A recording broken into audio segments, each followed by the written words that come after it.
கார்த்திக், ஒரு ஒரு பேச்சுவார்த்தை நடக்குது அல்லது நடப்பதற்கான முயற்சிகள் நடக்குதுன்னா யார் நம்மக்கிட்ட பேச போகிறாங்க அப்படிங்கிறதுக்கு ஒரு ப்ரிப்பரேஷன் எல்லாருமே ஆவாங்கல்ல.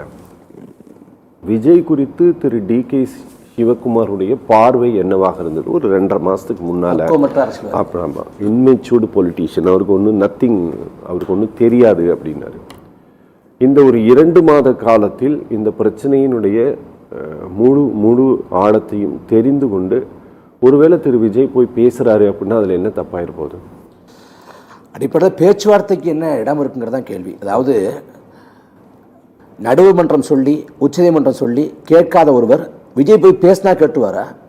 அப்படி அவர் இறங்கி வந்தால் அவர் அந்த மாநிலத்தை எப்படி அரசியல் பண்ண முடியும்? புரியுது.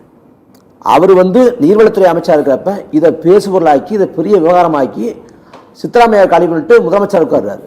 இப்போ வரைக்கும் முனைப்போடு இருக்காரு. தமிழ்நாடு அரசு தான் ரொம்ப மெத்தன போக்கோடு அணுகுதே ஒழிய கர்நாடக அரசு அந்த பூர்வாங்க பணிகளை தொடங்குறாங்க. இன்னும் சொல்ல போனால் அவங்களுக்கு தேவை நிதி ஆதாரம் ஒப்புதல் கிடைச்சிட்டா அவங்க மேகதாதுல அணை கட்டிடுவாங்க.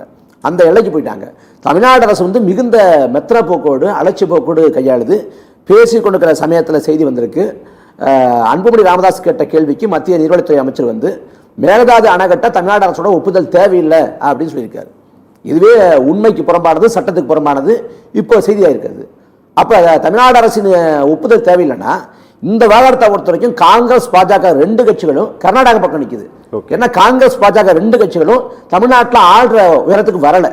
ஆனால் கர்நாடகா பொறுத்த வரைக்கும் இன்னைக்கு ஆளுங்கட்சி காங்கிரஸ், நாளைக்கு பாஜக வரக்கூடும்.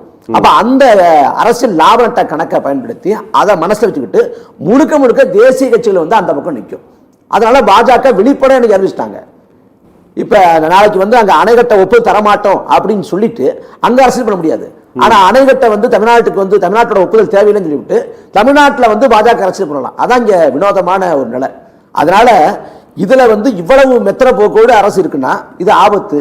இதுல பேச்சுவார்த்தைன்னு போகுதுன்னா அது இறங்கி போறதா ஆகுமே ஒழிய அதன் மூலமா எந்தவித தீர்வும் வரப்போறதில்லை. குறைந்தபட்சம் குறுவை சாகுபடி தண்ணியை தந்து விடுவாரா, இல்லை நிலுவையில் இருக்கக்கூடிய கொடுக்க வேண்டிய தண்ணியை கொடுப்பாரானா எதுவும் ஆக போறதில்லை. அது தாவேக்காவுக்கு பயன்படலாமே ஒழிய தமிழ்நாட்டுக்கோ தமிழ்நாட்டு மக்களுக்கோ விவசாயிகளுக்கோ ஒருபோதும் பயன்படாது.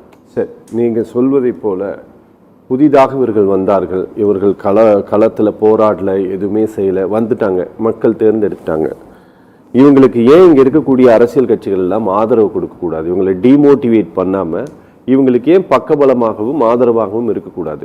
இல்லை, இவங்களுக்கு நோக்கம் சரியா இருக்கு, அதை செயல்படுத்துகிற விதம் பிள்ளையா இருக்குன்னா பரவாயில்ல. சரி, இவங்களோட நோக்கமே பிள்ளையா இருக்குன்னு சொல்கிறேன். இந்த கட்சியோட அடிப்படையே பிள்ளையா இருக்கு. அவங்க இந்த அதிகாரத்துக்கு வர்றாங்கல்ல, பொய்கள் மேலே, புரட்டுகள் மேலே, பித்தலாட்டத்து மேலே தான் அவங்க கட்டமைச்சு வர்றாங்க. வந்த பிறகு என்ன பண்ணுறாங்கன்னா, வந்த உடனே குதிரை பேரம்னு தமிழ்நாட்டில் பார்க்காத செய்தியாக கழிப்பட்ட ஒன்றை கொண்டு வர்றாங்க.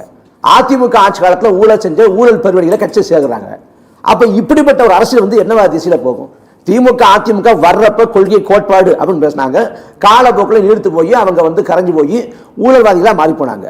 ஆனால் ஒரு கட்சி வர்றப்பவே இவ்வளவு மோசடித்தனம்னா, கட்சி முளைச்சு 2 ஆண்டு ஆகுது. 2 ஆண்டுல குதிரை போகிறோம் வெளிப்படையாக இந்த வேலை செய்கிறாங்கன்னா இது எப்படி சரியா இருக்க முடியும்? அப்ப நோக்கம் பிள்ளையா இருக்கு, வந்த முறையும் பிள்ளையா இருக்கு. இந்த அரசியலுங்கிறது ஆபத்துன்னு சொல்றேன். அதாவது திமுக அதிமுகவது அரசியல் சீரழிவு, தாவேகா சமூக சீரழிவு. இந்த சமூகத்தை கெட்டு குட்டிச்சவரா மாத்துது. அதனால எந்த அடிப்படையில் ஆதரிக்க முடியாது. தமிழ்நாட்டுக்கு இருந்த முற்போக்கு அடையாளங்கள், முற்போக்கு பிம்பங்கள், பல தனித்துவம் வாய்ந்த குணங்கள் எல்லாம் இந்த தேர்தல் முடிவில் உடைபட்டு போச்சு. வடநாட்டுக்காக தமிழ்நாட்டை பார்த்து கேலி பண்ற நிலை வந்துருச்சு.